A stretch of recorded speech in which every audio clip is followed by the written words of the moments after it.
Let me say something that might feel uncomfortable, but it needs to be said.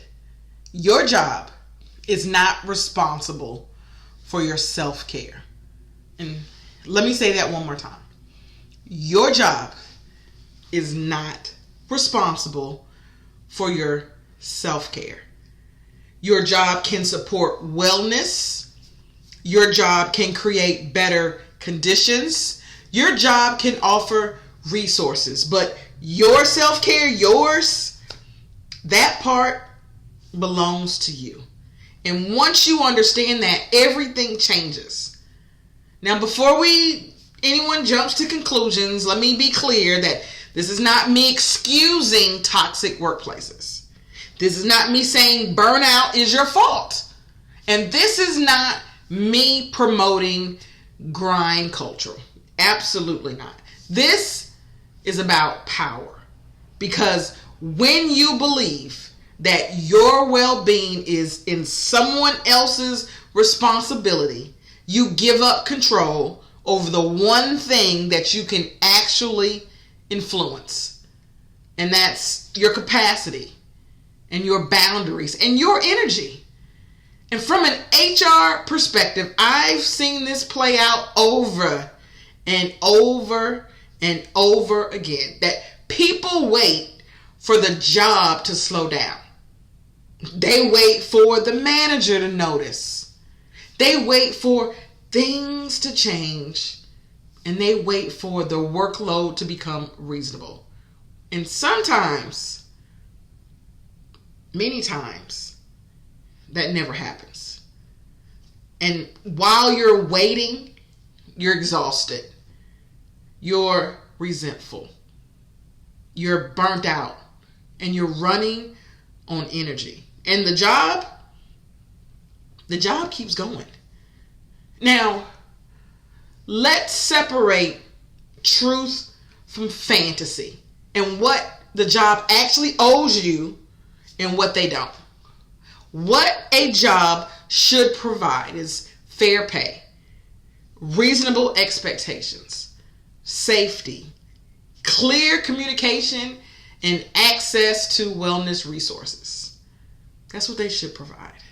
What a job cannot do for you, absolutely cannot do for you, is listen to your body. They can't set your boundaries. They can't say no when you're overloaded. The job can't rest for you. And the job can't say, to decide when enough is enough for you. A job can't do that. Only you can do that. And that part, all the last part is personal and uncomfortable and powerful. See, we've been sold that the idea that if the job offers wellness programs or flexibility schedules or mental health days, that everything should feel better. But the truth that most people don't want to hear is that no benefit can fix chronic overgiving. No policy can replace boundaries. And no manager can care more about your health than you do. And when we outsource our well-being to a workplace, we stay stuck. Now, what personal responsibility actually looks like? Because self-care is your responsibility. But that doesn't mean perfection. It means awareness and choice. It looks like taking your PTO days without guilt. Logging off when your day ends. Saying, I don't have the capacity for that right now. It means paying attention to early burnout signals instead of ignoring them. It is not dramatic.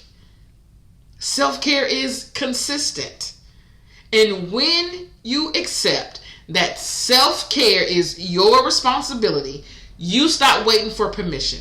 You stop hoping someone notices. You stop burning yourself out to prove your worth.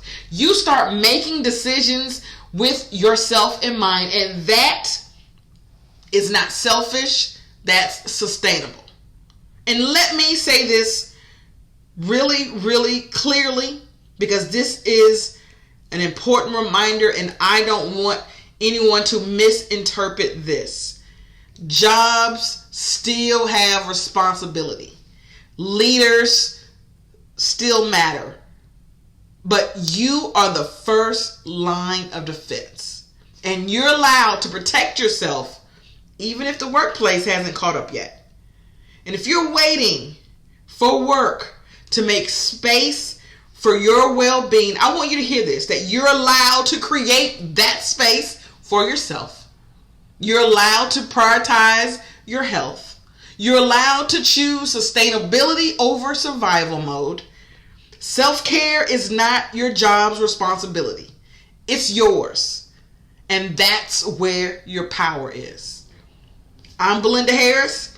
This is a safe space for stressed out workers. And I'll see you on the next video.